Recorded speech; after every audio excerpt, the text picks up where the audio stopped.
We are just over 1 hour into the race, and we're back at Studio Briggen to talk a little bit more about this race as we follow Team 7. It's not so windy right now, which we are happy for. We are sheltered by an island right now, and we're here together with Thomas Ogander, race director, and the founder of One Water Race, and Stefan Kinell, the master of all maps. Yeah. And course designer. Yes. Of course. If I start with you, Thomas, 1 hour into the race, what's your feelings right now? No, it feels fantastic just to be started. We have been preparing for this for such a long time, and we're eager to put the race in action. Mm-hmm. And there's a long way to go, and it's really interesting to see how it has started. And it has started a little bit as we hoped for, with multiple choices when it comes to checkpoints and everything. So now it feels good. Yeah. We talk much about One Water Race as an endurance test. It's a lot of swimming, a lot of running, obviously, but also navigation and orienteering is a major part of it. That's the main point. Yeah, exactly. Because what I wanted to create is what you could train with the human body. You can train physically, running and swimming. You can train mentally for this kind of distance, but not at least being with the terrain, knowing the terrain, knows how to read the map, the weather and everything. So that's really important. It's not an orienteering race, but it's about taking the right choices when it comes to route, navigation, orienteering and everything. So that's a big part of it. Mm-hmm. And human skill as well that I admire. Yeah, and that's where Stefan comes in also. Mm-hmm. And we're going to talk more about the maps and the route choices in just a few moments. But first we have a look at what happened so far from the start on the first stage, because we've seen some different choices already, and we've seen quite the fast starts from two of the Swedish team. Team 6, which is the reigning champion, and the Team 3, who are both, Thomas, off to fast start here. Yeah. And as we can see, we put the first checkpoint up north at Arholma just to create multiple options, so to speak, and that's exactly what we see here. So I would say it's a little bit, or exactly what we wanted. Yeah, and from this map we can tell a few things that, Stefan, firstly, the teams that chosen to run have been quicker so far. Indeed, and honestly I think it's because they are executing faster. Because when we do the checkpoint 1 to 2 is a perfect example of what we want to achieve, that we want to have multiple route choices, and the teams can select a route choice that is good for them. So when I've done calculations and simulations based on previous year's speed in this area, I think honestly that the left and the right route choice are pretty much the same, as good. Yeah. But are you surprised that only two teams have taken the right?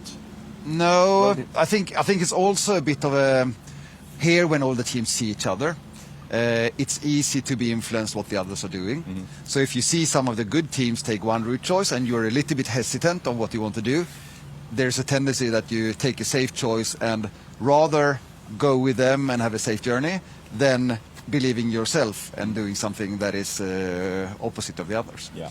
So in a way, you can say that the two teams that took a different route choice, they believe in themselves. Yeah.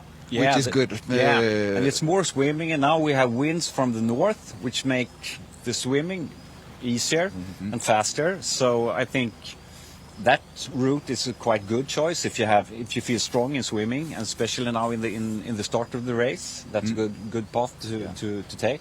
Yeah, and Thomas, what we've seen so far is also that Team 4, the British team, they've been struggling very much. Yes, I was quite surprised because the checkpoint is it's not hidden in any way at all.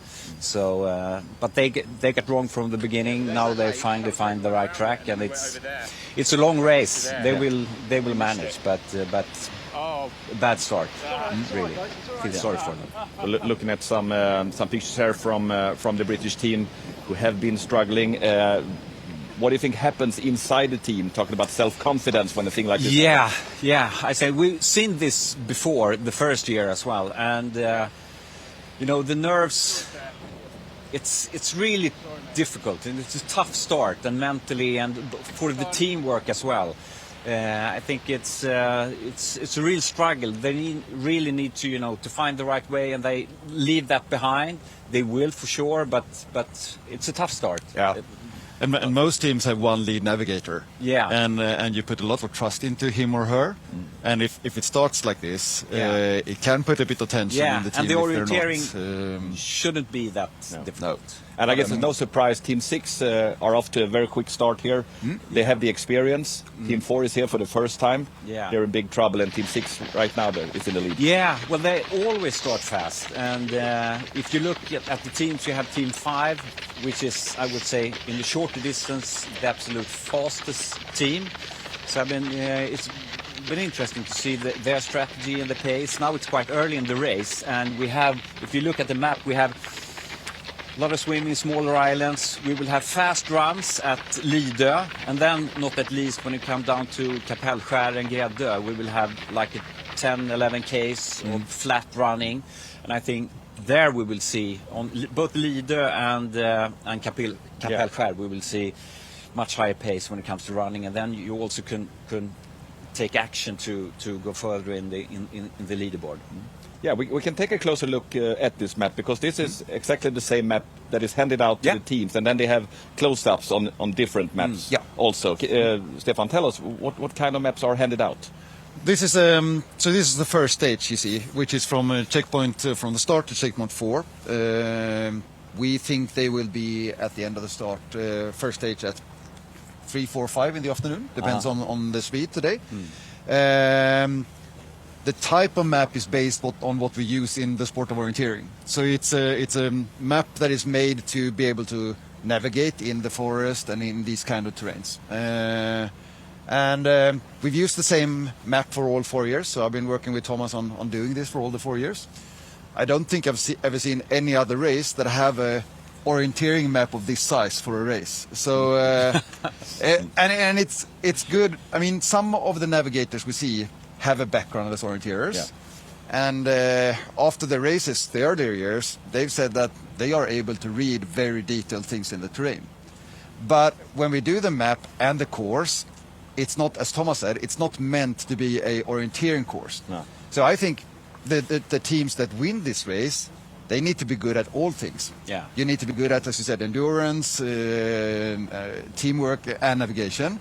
But we don't design a course, or we design a course so people that are like good navigators can finish it, but the really good orienteers, they probably gain time when we get to the more difficult areas.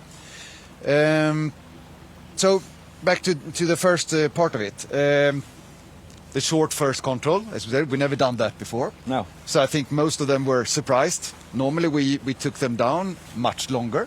So we wanted to spice it up a bit and have them to sort of be a little bit surprised. Yeah, because we want multiple choices. Yeah. So we started at that point all the years. So that we did now, just put the checkpoint a little bit further north. It opens up to the multiple choices that we can see now. That's exactly what we want, and we also want the team to be able to choose the way that they think is the fastest. To take the way with more swimming or more running. So that's the typical part. And I must also say that the teams, they get the maps in a digital form to use and train on before. Without the checkpoints and everything. So they can read the maps, and maybe you can tell a little bit more about that process, because that's quite interesting as well. Because when they start, the only thing they know is that they start at Arholma and finish Landsort. Yeah. But they can train on the map, so to speak, to prepare for what the kind of conditions it would be.